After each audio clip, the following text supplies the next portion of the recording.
Mas é da paz do Senhor.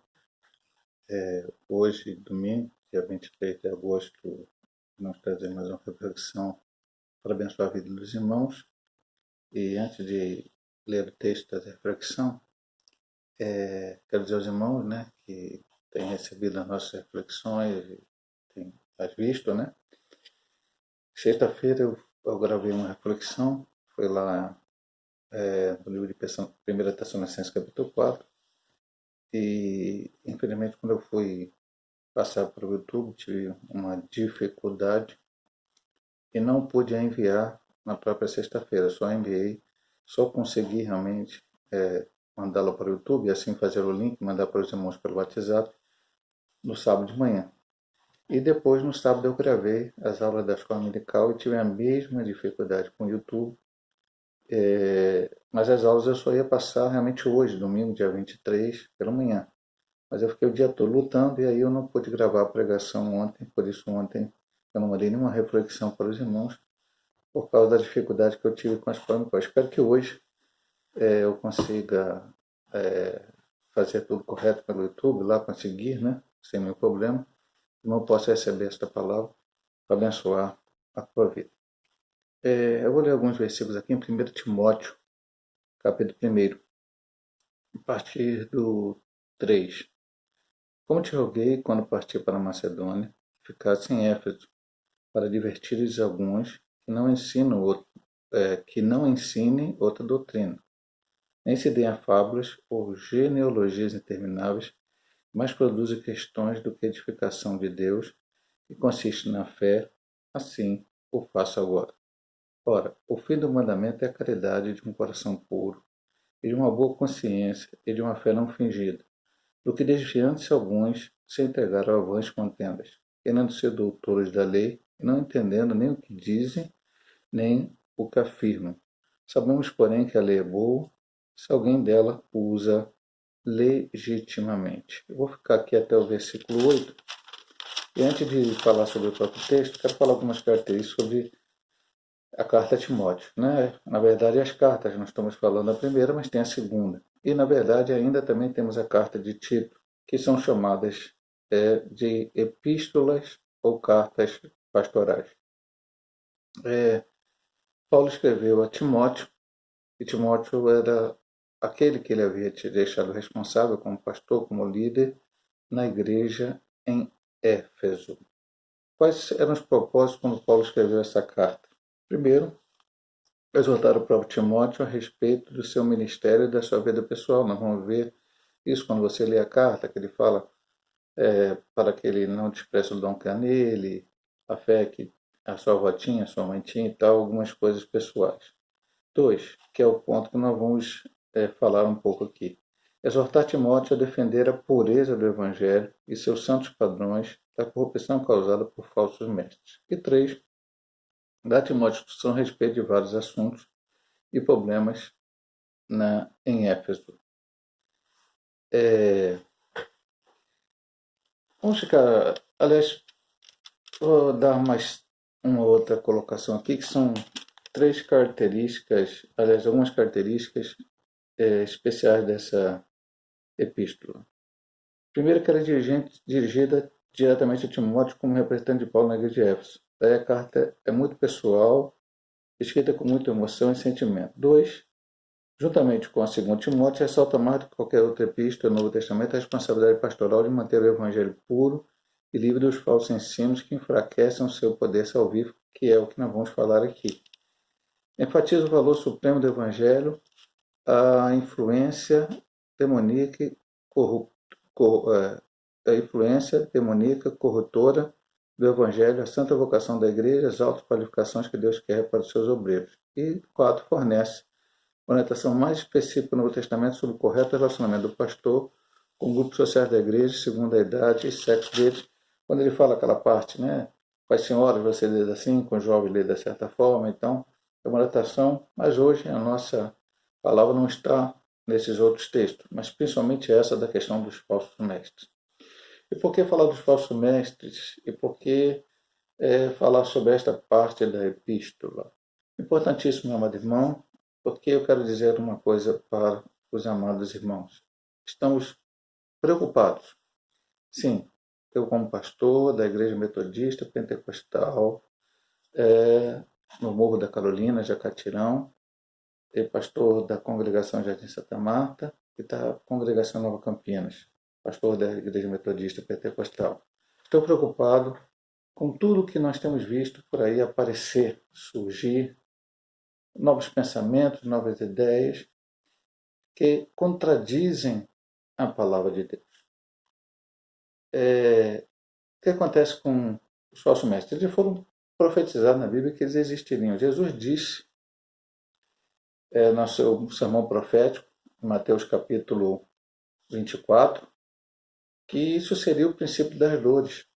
Apareceriam falsos cristos, falsos profetas, e fala tudo isso. Depois, os apóstolos também falam dessas situações, mas as situações já começaram a acontecer ali. Não é uma coisa que aconteceria no futuro, umas coisas que eles poderiam dizer naqueles dias que aconteceu hoje, no século XXI. Já naqueles dias aconteciam. E em qualquer tempo, em qualquer momento da igreja, o que aconteceu diante disso? Os líderes, aqueles que, no início, os apóstolos, Paulo era também um apóstolo, escolhido por Deus para isso, defendiam a fé.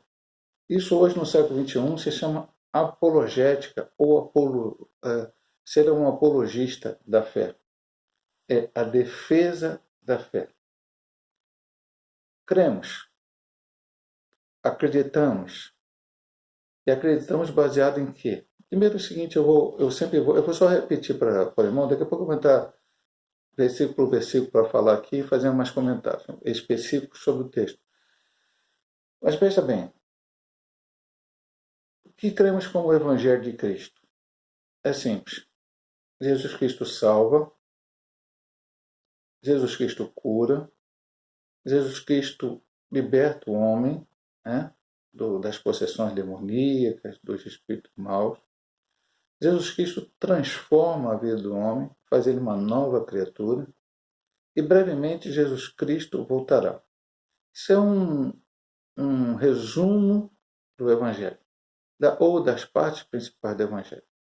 Mas quando você vai estudar a Bíblia Sagrada, logicamente você vai estudar vários temas, os teólogos discutem doutrina da salvação, doutrina do pecado, doutrina da volta de Jesus. Então há vários pensamentos sobre essas questões. E essas pessoas que estudaram tudo isso, essas pessoas estudaram baseado na palavra de Deus, baseado nos livros, nos originais. Nós não temos nenhum original da Bíblia Sagrada, temos apenas cópias, mas as cópias manuscritos, chamados mais antigos. Estudaram vários manuscritos, olharam o que está escrito no grego-coné, o que está escrito no hebraico, algumas partes da Bíblia também foi escrito em aramaico, e não somente isso. A Bíblia não é estudada assim, eu pego um versículo e olho e, rapaz, olha só, esse versículo que diz que isso é isso. Não, a Bíblia é estudada com contextos. Há uma ideia principal de salvação. O Antigo Testamento nos mostrando que o Cristo viria, seria enviado do céu para vir essa terra, para não morrer, porque isso é o que diz. Jesus, quando foi falar para os discípulos no caminho de Emaús, ele disse para eles: você não lê, não sabe, na Escritura está dizendo que o Cristo tinha que sofrer, que o Cristo tinha que padecer. Já naquele tempo de Cristo, já falei recentemente numa reflexão, os próprios primeiros discípulos tinham ideia, dentro da ideia judaica, que eles eram judeus, e Jesus veio então para pregar o evangelho, eles se converteram, mas que tinham aquela ideia ainda que o Cristo poderia reinar, poderia vir para livrar os judeus dos romanos. Mas a Bíblia não dizia isso. A Bíblia dizia, no Salmo 22, aí 53 e tantos outros textos, que o Cristo viria padecer e viria morrer para trazer a salvação e a vida eterna para todo aquele que nele crê. E o que diz o Novo Testamento? Que o Cristo já veio, viveu, morreu, ressuscitou e que ele vai voltar para buscar a sua igreja. E aí a gente precisa ter uma firmeza naquilo que a gente prega, naquilo que a gente ensina e naquilo que a gente recebe. Os falsos mestres vêm ensinar coisas que não são verdadeiras, baseado também, dito até aqui na Bíblia Sagrada, numa falsa ciência. Eu não estou dizendo aqui que a ciência é falsa. A ciência está aí, ela nos traz muita coisa boa que a gente coloca em prática. Na verdade, quando você fica enfermo, você vai ao médico. Isso é o normal. A não ser que a pessoa tenha uma ideia de que médico não serve, médico não presta. Bom, a Bíblia Sagrada tem um livro escrito, 2 livros escritos por um médico. Lucas era médico, exercia, pelo que a Bíblia nos mostra, deixa entender, a medicina. E Deus escolheu para ser médico. Então, os médicos, ninguém é amaldiçoado, a medicina não é amaldiçoada, alguma coisa que veio do diabo. Não, a medicina é algo importante que está aí e nós vamos. Se você quer estudar, se você quer progredir na vida, você vai para uma universidade, vai estudando, vai conseguindo, faz o seu Enem, antigamente chamava-se vestibular, e vai e passa por uma universidade, ou se não consegue passar por uma pública, de repente, passa até por uma paga, vai pagando ali os poucos, porque você quer aprender, você vai aprender com pessoas que estudaram. Então a ciência não é o problema. A falsa ciência, porque muitos hoje estão, e aí eu vou entrar já no ponto principal que eu quero, usando os meios de comunicação, seja a TV, seja até o próprio rádio, seja a internet principalmente, para divulgar coisas que verdadeiramente não são verdadeiras. Ou colocá-las no contexto em que parecem verdadeiras. Eu vou falar só mais uma coisa aqui, eu não estou falando, volto a dizer, preste bem atenção, meu irmão, que você está esperando. Não estou falando nada contra a ciência, contra estudar, nada disso. Você apenas tem que filtrar as mensagens que você recebe. Ontem eu estava com a minha esposa à noite em casa, não temos trabalho na igreja sábado, por enquanto, e ali eu mexendo no computador, fazia algumas coisas, e ela então foi trocando canal, de repente caiu num canal lá, que é de novo aqui na minha TV, que é só de aulas. E aí estava dando aula de matemática, ela, vou ver aqui. Estava vendo. E de repente eu estou numa aula de ciência para falar a origem do universo. E aí a pessoa falou, olha, não vamos falar de todas as teorias, vamos falar do criacionismo também, vamos falar de outras e tal. E aí começou a falar de umas teorias lá, não sei das contas, contou lá umas coisas, e daqui a pouco veio, olha, existe o criacionismo. Falou 30 segundos do criacionismo, e aí foi entrar em Darwin, em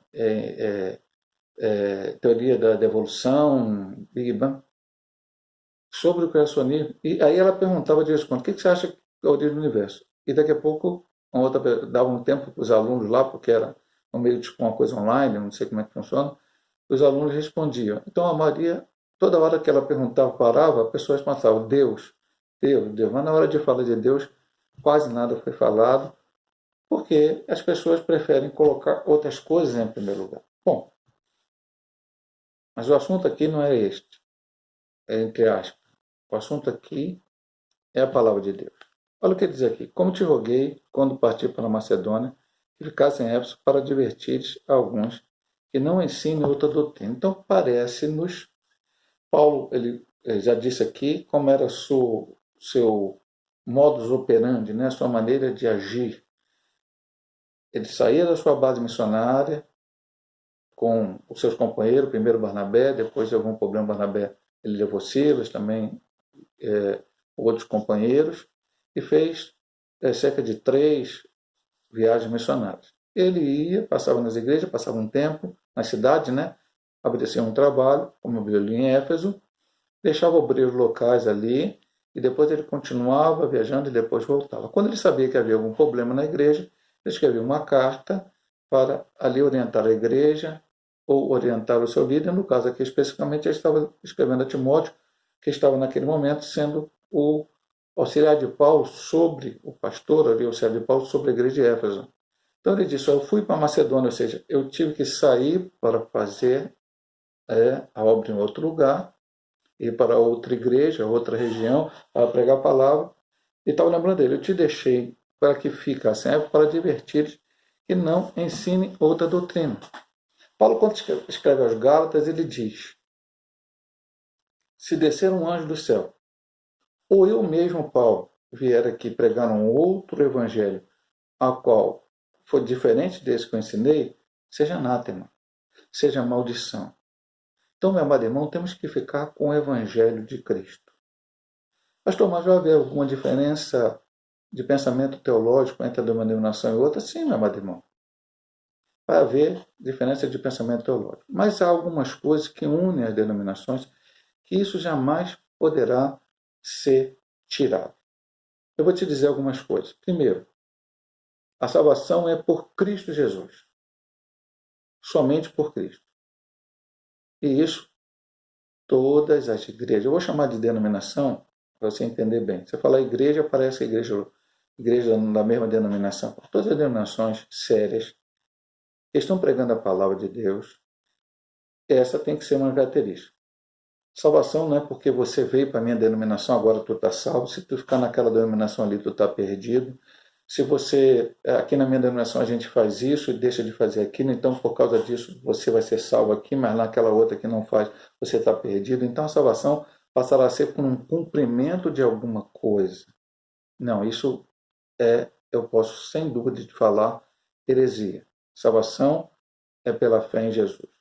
Pastor, nós vamos fazer ou deixar de fazer algumas coisas? Sim, mas não para ser salvo. Você vai fazer ou deixar de fazer algumas coisas por ser salvo. Por ser salvo, você vai dar o dízimo, por ser salvo, você vai frequentar a igreja, você vai orar, você vai ler a Bíblia, você vai ajudar o próximo. Tem muitas coisas que nós fazemos por sermos salvos, remidos, lavados no sangue do Cordeiro. E outras coisas você vai deixar de fazer. E quais são elas, pastor? A Bíblia diz, todas as coisas me são lícitas, mas nem todas convêm, todas as coisas me são lícitas, mas nem todas, não deixarei me dominar por uma delas, enfim, nem todas edificam. Então, eu vou fazer as coisas, ou vou deixar de fazer as coisas, melhor dizendo, que essa hora de deixar de fazer, aquelas que não convêm, aquelas que não edificam, aquelas que não me dominam, fazendo com que eu seja escravo de alguma atitude, alguma ação, a qual vai prejudicar o Evangelho. Paulo, quando fala lá de comer carne na casa do seu amado, ele diz, olha só, se comer carne escandaliza o demônio, não coma. Por causa da consciência. Consciência que atua, não. Porque eu chego lá, pego a carne e dou graças. Seja a carne que entregaram por ele. Só não pode aquela carne sufocada, não pode carne com sangue, como está em Atos capítulo 15. Mas comprou uma carne normal, que não tem sangue, não é sufocada, no mercado. Então, aí eu descobri que essa carne foi sacrificada ao ídolo. Então eu não vou comer esta carne, porque eu comendo esta carne, a consciência, não minha, da outra pessoa fraca, ela vai ser abalada e ela também vai participar, sendo que ela não tem o mesmo entendimento espiritual que eu tenho para poder orar, para consagrar a Deus, para ter aquilo. Então, são coisas que eu deixo de fazer, coisa que não edifica. Há coisas que não edificam a nossa vida espiritual, mas não são pecados. Tá? Eu vou deixar de fazer, meu irmão mais fraco, a pessoa mais fraca, o ímpio que está me olhando. Eu tenho falado muitas vezes aqui, disse na lição da Escola Dominical e falei nas reflexões da tarde. Nós estamos cercados de uma nuvem de testemunhas, está lá em Hebreus, capítulo 10. Uma grande nuvem de testemunhas. O povo está olhando para nós. As pessoas estão olhando para nós. Não é para olhando para nós para ver se você está fazendo tudo certinho para te elogiar. É para ver se está fazendo alguma coisa errada, para te criticar e muitas vezes até não querer ou justificar o seu erro ou não querendo entrar para o Evangelho. Então eu tenho que ter todo esse cuidado para viver a minha vida cristã diante da humanidade que está aí. Paulo, então, orienta ele. Olha só, desceu um anjo do céu, eu pregar o Evangelho de fé. Então eu falei, a primeira coisa é a salvação, a segunda coisa jamais, quer dizer, está um pouco dentro da primeira, jamais eu colocar a salvação em uma pessoa, em uma liderança. Terceiro, as doutrinas bíblicas principais, elas jamais podem ser alteradas. Existe uma coisa, amado irmão, eu vou bater nessa tecla aqui com o irmão. Clara cristalina na Bíblia. Sem esse nome nunca aparecer na Bíblia. Chama-se Trindade. A palavra Trindade aparece de Gênesis e Apocalipse? Não. Mas o conceito Trindade aparece. Cremos no Pai, no Filho e no Espírito Santo. Somos politeístas? Temos vários deuses? Não. Temos um Deus só em 3 pessoas. Pai, Filho e Espírito Santo. Já expliquei aqui, na criação os 3 participaram, na salvação os 3 participaram, no batismo de Jesus aparecem os 3, a palavra é clara. Mas desde os tempos dos apóstolos, até mesmo vamos dizer assim, já havia pessoas querendo negar esta doutrina e tantas outras. E hoje, meu amado irmão, eu vou mais além. Há pessoas negando que você tem que dar o dízimo do Senhor.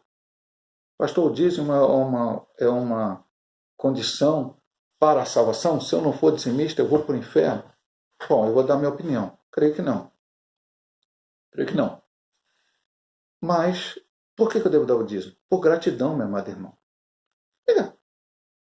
Deus morreu na cruz por você. Ele derramou seu sangue. Ele fez tudo por você.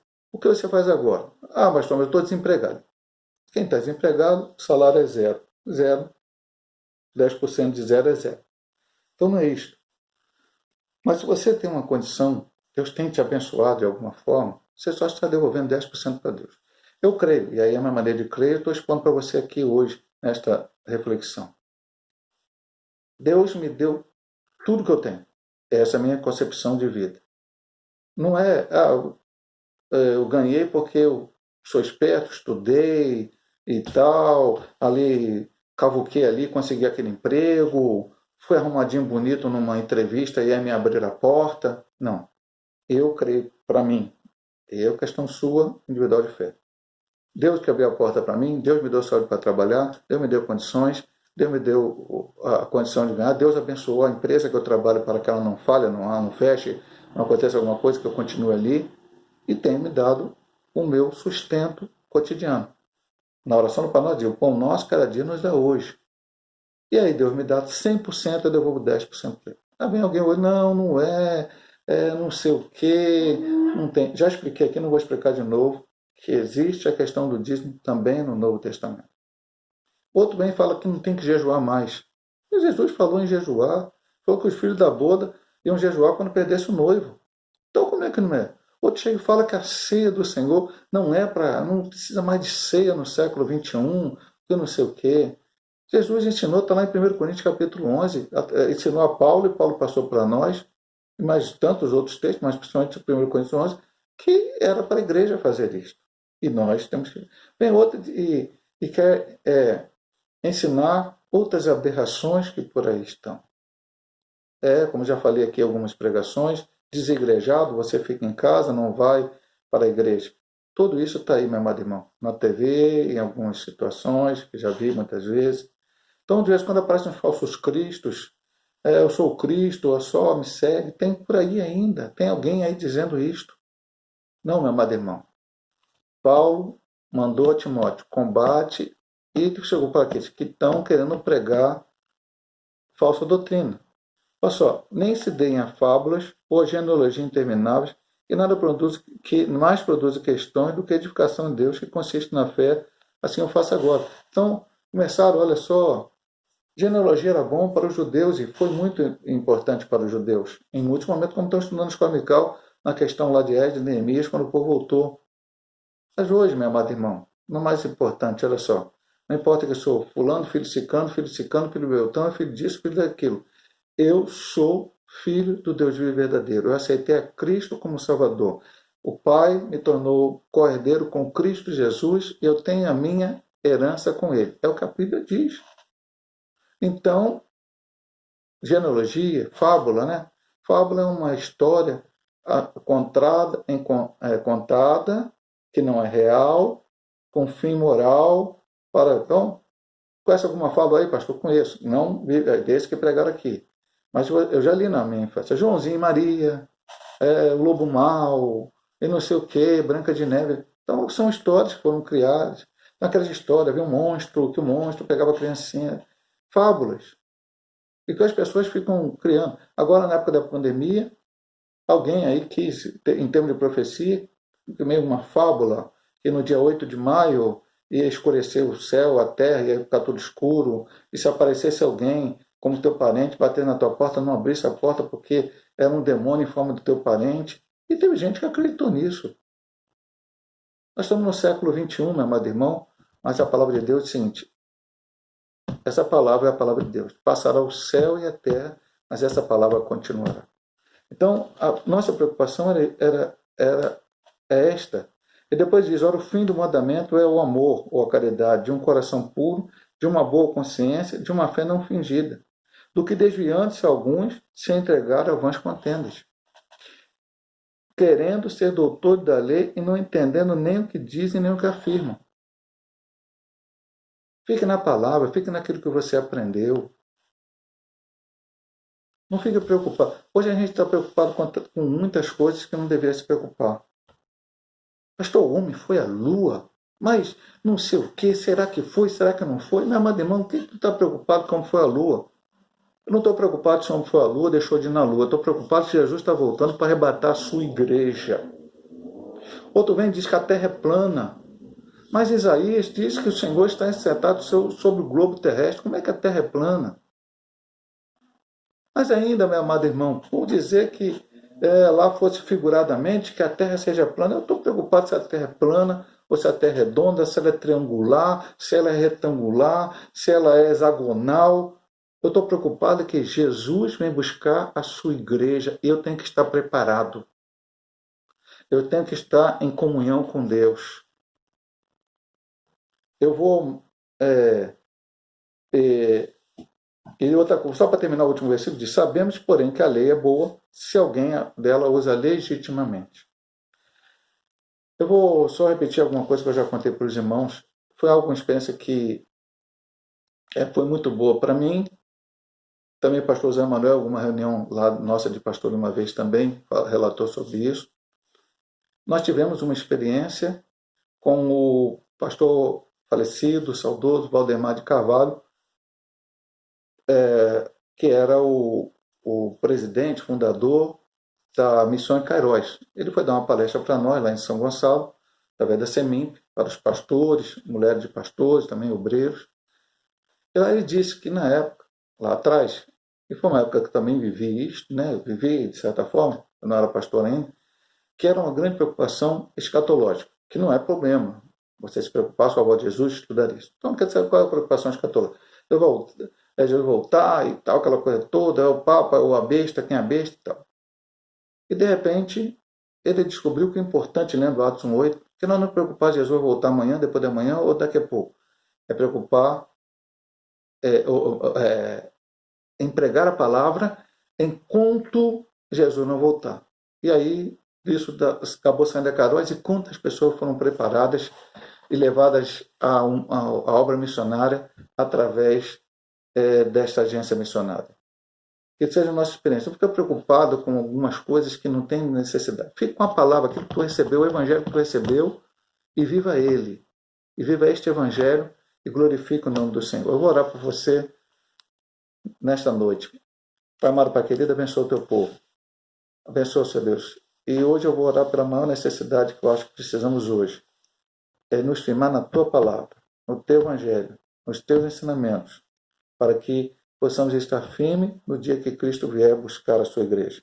Não deixe que o teu povo desvie, não olhe para coisas deste mundo, não olhe para essa problemática toda que muitas vezes nos aparece, falsos mestres, falsas heresias por aí estão, mas que se firme na tua palavra, permaneça firme, constante, abundante, fazendo o teu querer, Pai. Fica conosco, nos ajuda, nos abençoa, perdoa os nossos pecados, Deus eterno. Nós te pedimos em nome de Jesus. Deus te abençoe, meu amado irmão, minha amada irmã, através desta palavra, em nome de Jesus.